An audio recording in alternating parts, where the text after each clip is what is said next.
Maaari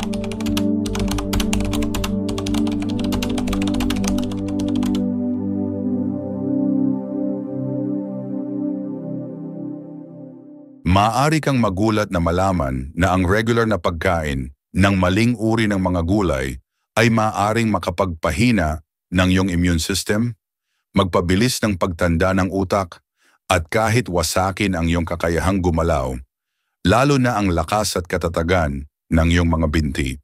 Ang babalang ito ay suportado ng maraming pag-aaral na inilathala sa Journal of Gerontology at isinagawa sa loob ng maraming taon kasama ang libu-libong matatanda.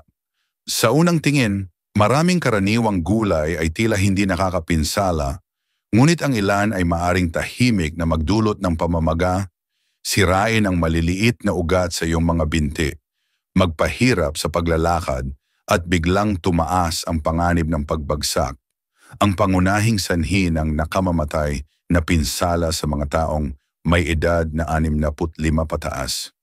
Ngunit huwag mag-alala, ang artikulong ito ay magbibigay sa iyo ng malinaw at detalyadong gabay.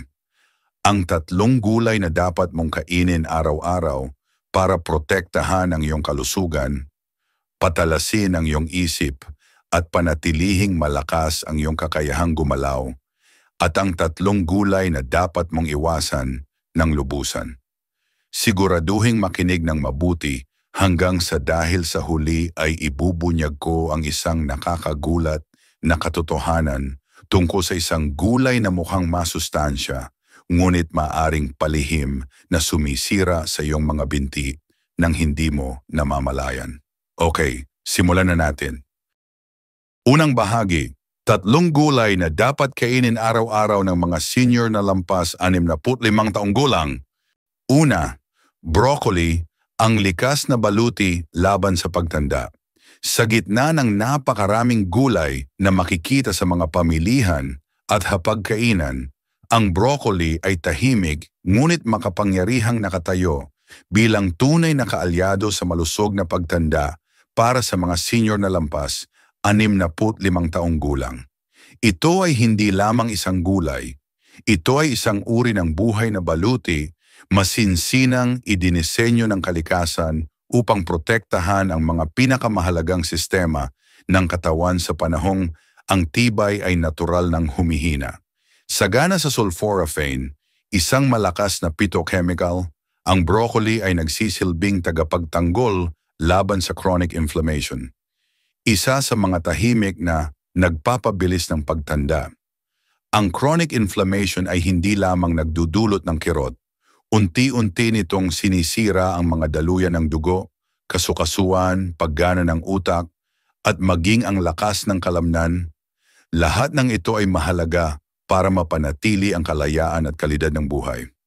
Ang sulforaphane ay nag-aaktiba ng mga mahahalagang proseso upang alisin ang mga nakakalasong sangkap sa katawan at pasiglahin ang mga panloob na depensa nito, na ginagawa ang bawat kagat bilang isang estratehikong pamumuhunan sa kahabaan ng buhay.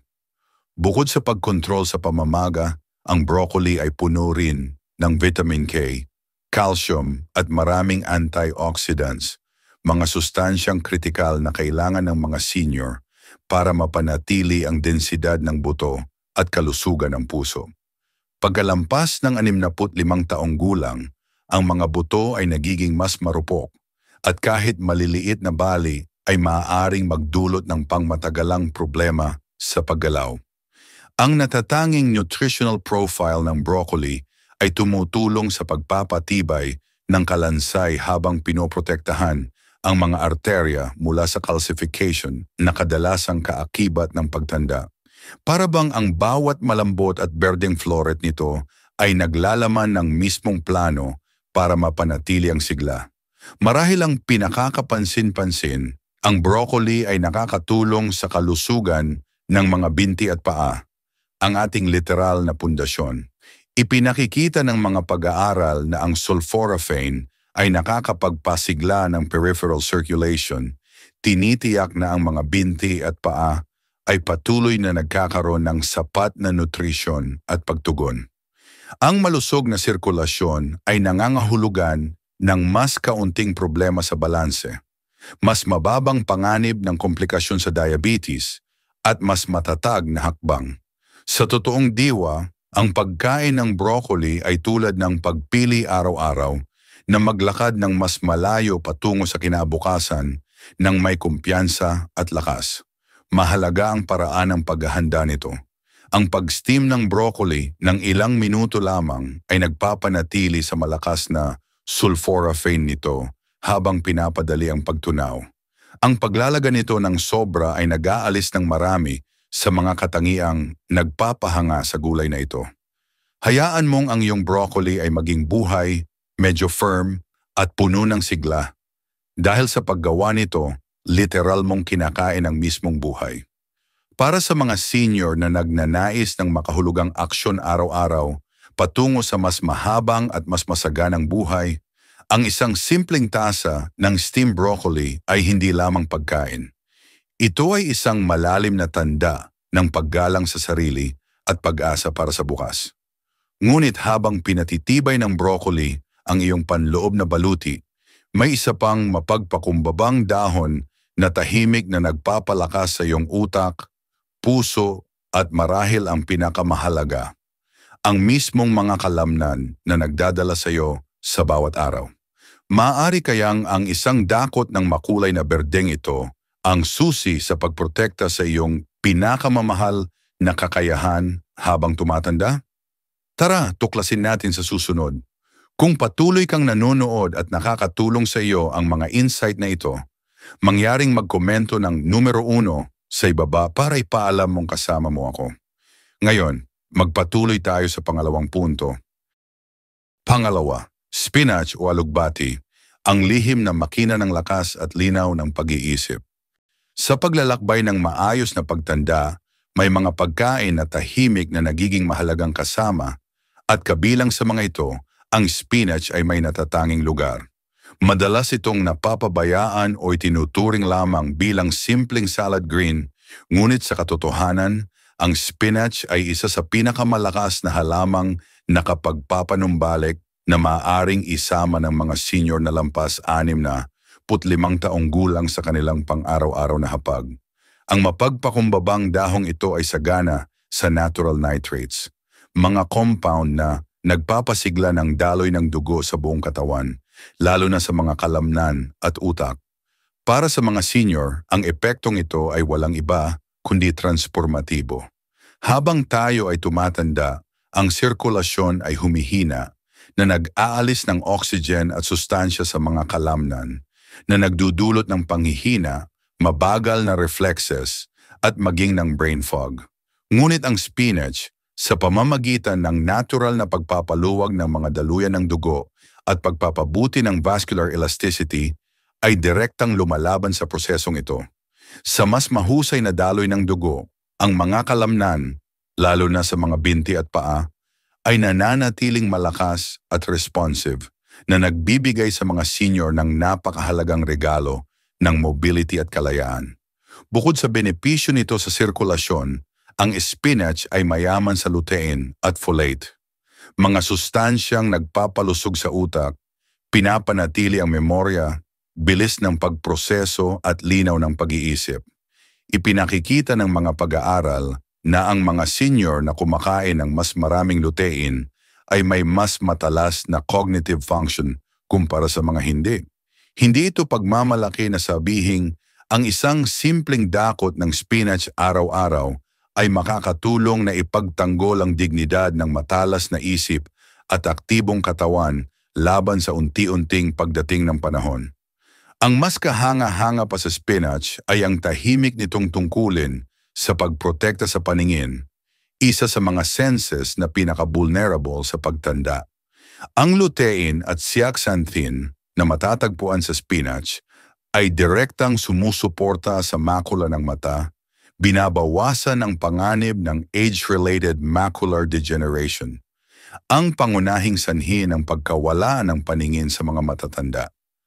Sa pagpreserba ng paningin, pinapanatili ng spinach ang kalayaan, ang kakayahang magmaneho, magbasa, makilala ang mga mahal sa buhay, at ligtas na gumalaw sa mundo. Mahalaga rin ang paraan ng paghahanda nito. Ang pagsute ng bahagya o pagblend sa spinach sa smoothies ay nagpapanatili sa mahahalagang sustansya nito habang ginagawang mas madali ito para sa digestion ng mga senyor. Iwasan ang sobrang pagluluto na nag-aalis ng marami sa mga katangiang nagpapahanga sa dahong ito. Sa lahat ng aspeto, ang spinach ay isang tagapagtanggol ng sigla. Mula sa lakas ng iyong mga hakbang hanggang sa linaw ng iyong pag-iisip hanggang sa kinang ng iyong mga mata. Ang isang maliit na serving araw-araw ay maaaring magdulot ng malawakang proteksyon sa maraming aspeto ng buhay na madalas nawawala ng hindi napapansin.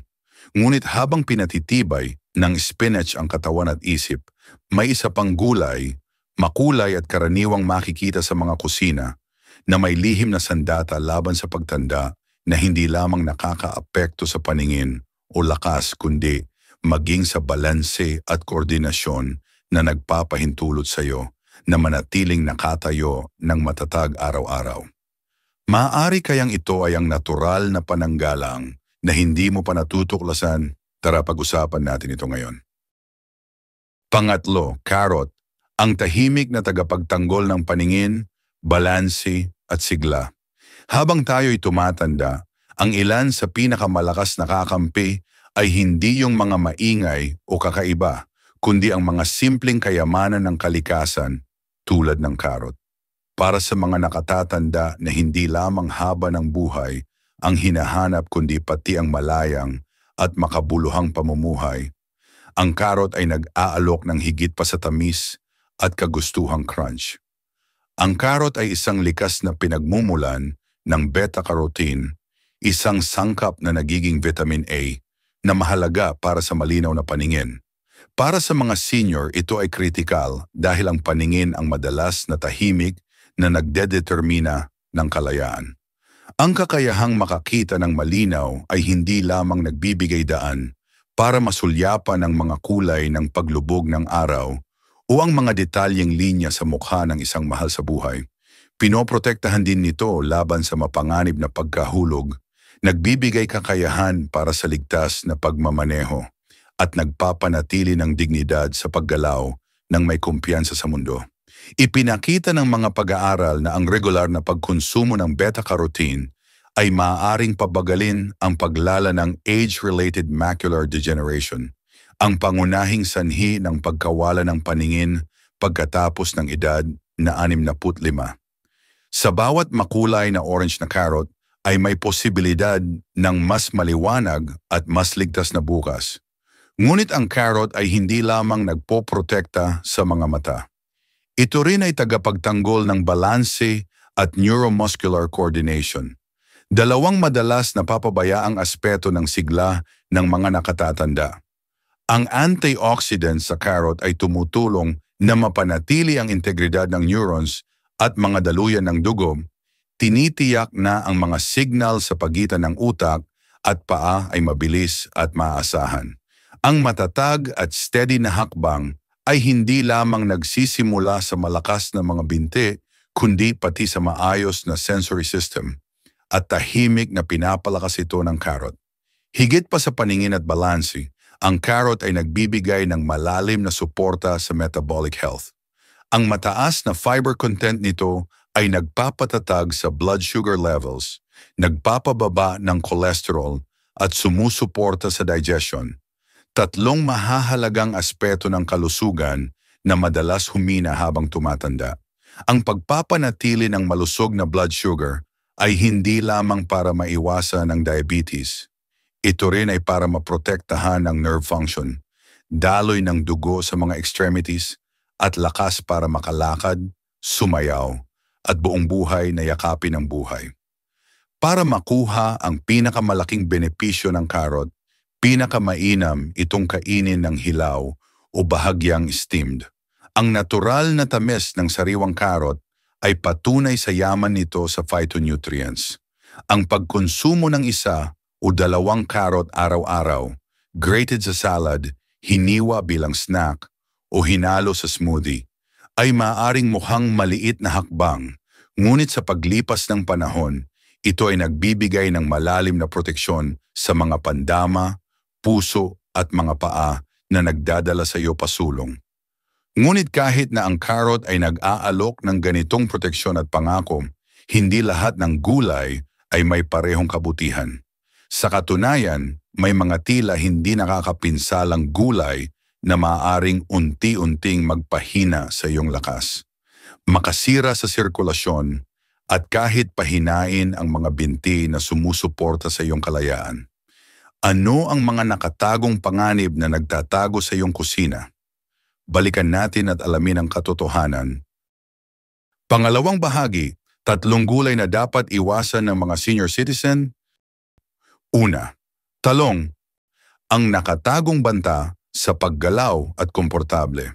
Habang tayo'y tumatanda, kailangang maging mas maingat at sinasadya ang ating mga desisyon dahil ang pinakamaliit na pagkakamali ay maaaring magdulot ng malubhang epekto sa ating kalusugan, kalayaan at kalidad ng buhay. Sa mga pagkaing dapat ingatan ng mga senior, ang talong ay isa sa mga nangunguna, hindi dahil sa anumang halatang panganib nito, kundi sa tahimik nitong pinsala sa loob ng katawan, lalo na sa mga paa at kasukasuan na nagpapanatili sa ating kalayaan. Sa unang tingin, mukhang hindi naman masama ang talong, mababa sa calories, mataas sa fiber at makulay.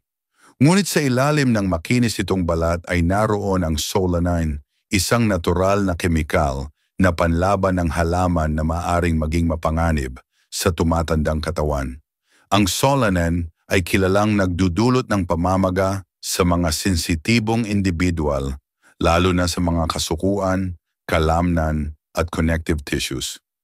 Para sa mga senior na madaling kapitan ng arthritis, nerve sensitivity o paninigas ng kalamnan, ang nakatagong compound na ito ay maaaring lalong magpalala ng sakit, paninigas at pagbawas sa kakayahang gumalaw.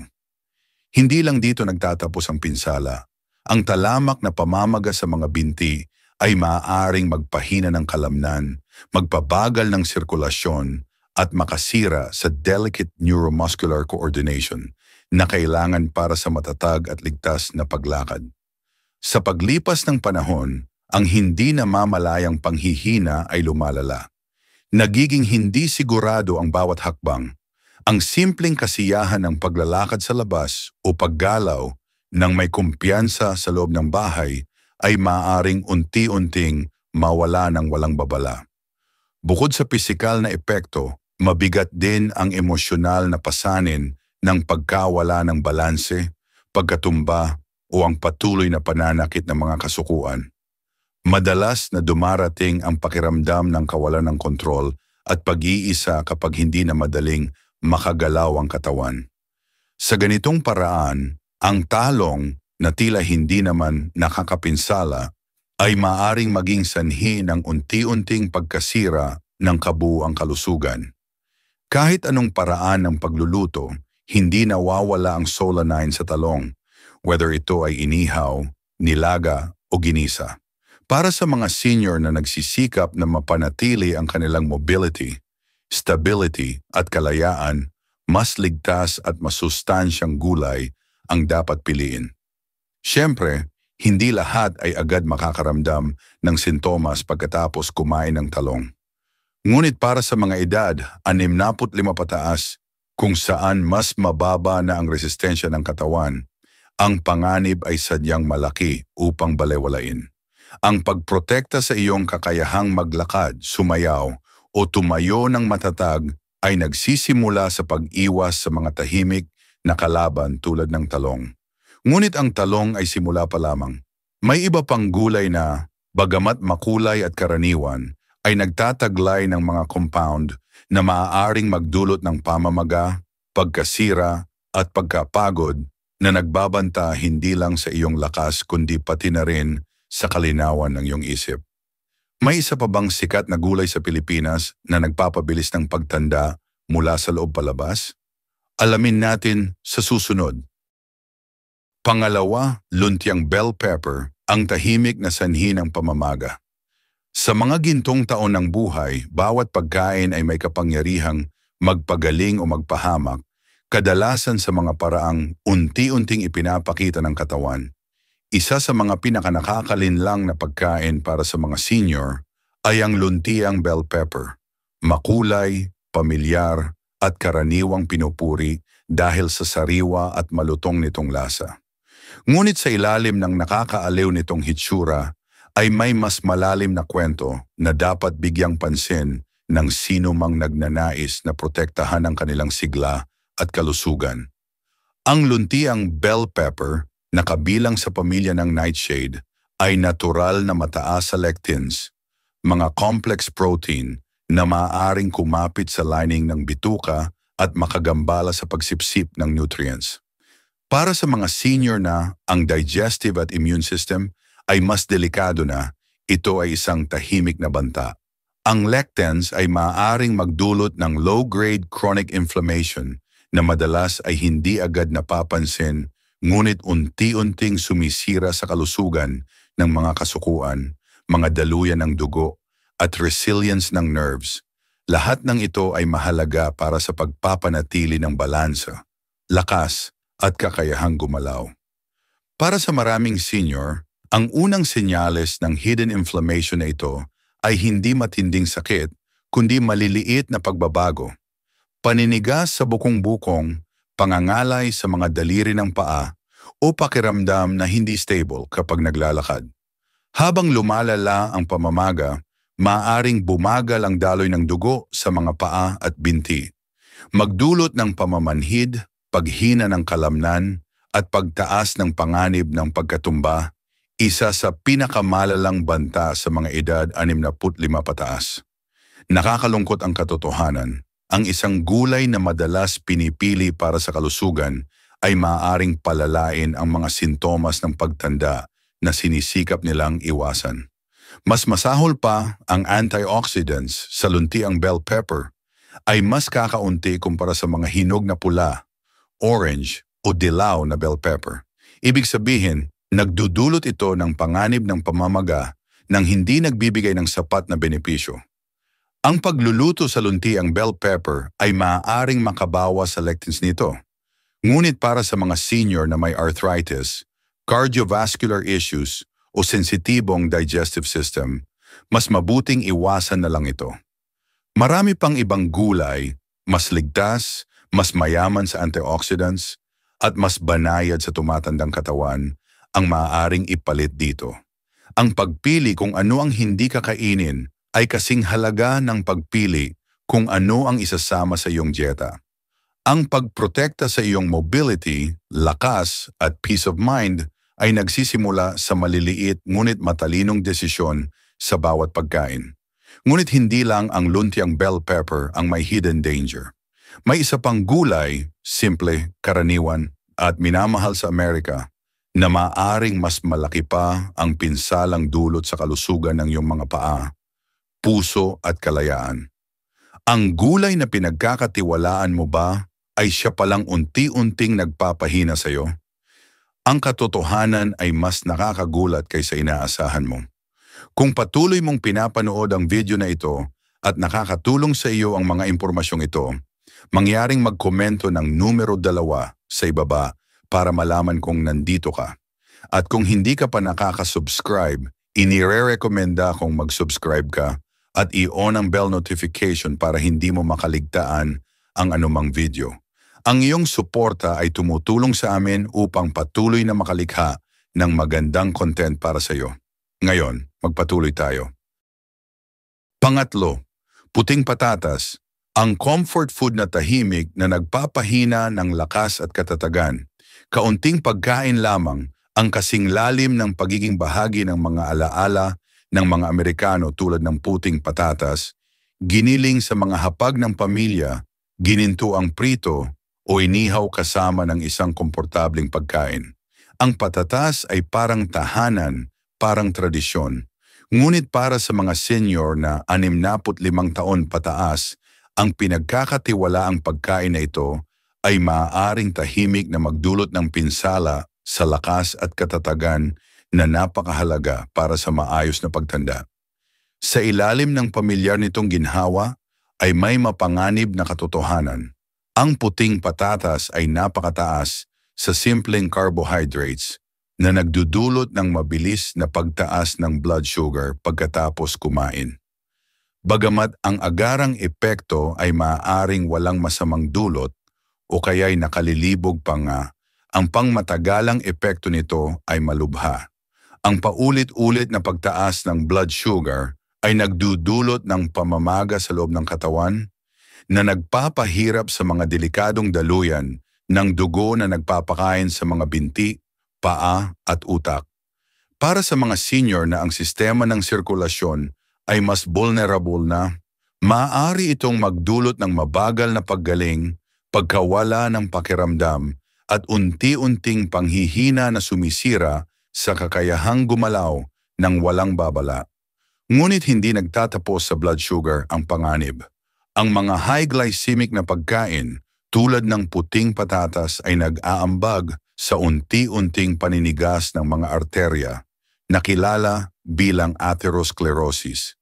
Habang nawawala ng elastisidad ang mga arterya, humihina ang daloy ng dugo sa mga paa na nagdudulot ng panginginig, pamamanhid at kawalan ng balanse. Ang simpleng discomfort ay maaring maging seryosong panganib. Mas mataas na tsansa ng pagbagsak, mabagal na paggaling mula sa mga sugat, at pagkawala ng independensya na malalim ang epekto sa katawan at espiritu. Kahit ang tradisyonal na mashed o baked potatoes ay may mga nakatagong panganib. Maraming lutong patatas ay hinahaluan ng mantikilya, cream at asin na nagpapalala sa dating mabigat na epekto nito sa kalusugan ng puso. Para sa mga senior na may high blood pressure, diabetes o cardiovascular disease, ang isang simpleng platito ng patatas ay maaaring magpawalang bisa sa mga gamot at healthy habits na pinaghirapan. Ang puting patatas ay mababa rin sa protective nutrients kumpara sa ibang root vegetables. Hindi tulad ng makukulay na kamote o carrots na puno ng antioxidants, ang puting patatas ay halos walang panlaban sa oxidative stress na nagpapabilis ng pagtanda sa cellular level. Sa pagpili nito, nalalampasan ng mga senior ang pagkakataon na maprotektahan at palakasin ang kanilang katawan mula sa loob. Ang pag-iwas sa puting patatas ay hindi nangangahulugan ng pagtalikod sa ginhawa. Ito ay pagpili ng mga opsyon na nagbibigay galang sa pangangailangan ng katawan para sa steady energy, malakas na sirkulasyon at matatag na mga kalamnan. Ang mga bagay na nagpapanatili ng kalayaan at kasiyahan sa huling yugto ng buhay. Ang lakas ng bawat maliit na pagpili. Habang tayo ay tumatanda, nagiging malinaw na ang tunay na lakas ay hindi nabubuo sa mga dramatikong sandali, kundi sa mga maliliit na araw-araw na desisyon na kadalasan ay hindi natin napapansin ang kahalagahan. Ang pagpili ng tamang gulay, pag-iwas sa mga nakatagong panganib sa pamilyar na pagkain, pagprotekta sa mga binti na nagdadala sa atin, sa puso na nagpapanatili sa atin, at sa isip na nagbibigay katangian sa atin. Hindi na lamang ito simpleng usapin ng dieta. Ito ay malalim na pagpapahalaga sa sarili, pagbibigay dangal sa buhay na ipinagkaloob sa atin at sa mga taong pinaghirapan natin. Mula sa aking personal na karanasan at sa maraming kwentong aking nasaksihan, isang katotohanan ang nangingibabaw. Ang maayos na pagtanda ay hindi tungkol sa paghabol sa mga himala. Ito ay tungkol sa pagiging consistent, pagiging aware, at ang pagiging handang alagaan ng katawan ng may taimtim na dedikasyon. Walang doktor, gamot o imbensyon ang makakapantay sa epekto ng matalinong pang-araw-araw na nutrisyon. Maaring parang maliit na bagay ang kumain ng ilang piraso ng walnuts, ang pumili ng spinach imbis na ibang gulay, o ang iwasan ang puting patatas para sa mas masustansyang option. Ngunit sa buhay ng isang senior, ang maliliit na bagay na ito ay may malaking epekto. Pinoprotektahan nito ang kakayahang makalakad ng malaya, mag-isip ng malinaw at mabuhay ng independyente. Pinoprotektahan nito ang mga tawanang ibinabahagi sa pamilya, ang mga paglalakbay na kasama ang mga kaibigan, at ang mga pangarap na patuloy na nabubuhay sa malusog na pangangatawan. Ang aral ay simple ngunit malalim. Bawat pagkain ay desisyon para sa hinaharap. Bawat kagat ay boto para sa lakas o para sa paghihirap. Hindi natin makokontrol ang lahat ng dala ng pagtanda, ngunit maaari nating piliing igalang ang ating sarili at bigyan ito ng pinakamagandang pagkakataon na mabuhay ng buo sa bawat araw na darating. Ang landas patungo sa mas malakas, malaya at mas masayang buhay sa ating mga huling taon ay hindi komplikado. Ito ay nabubuo sa paggalang sa katawan, pag-aalaga sa isip at higit sa lahat, pagmamahal sa buhay na may kapangyarihan pa tayong hubugin. Ang mga araling ito ay inilaan upang magbigay inspirasyon sa iyo na mabuhay ng buo at tunay. Ngayon nais kong marinig mula sa iyo. Maglaan ng ilang sandali para magmuni-muni at ibahagi ang isang bagay na iyong natutunan at balak isabuhay.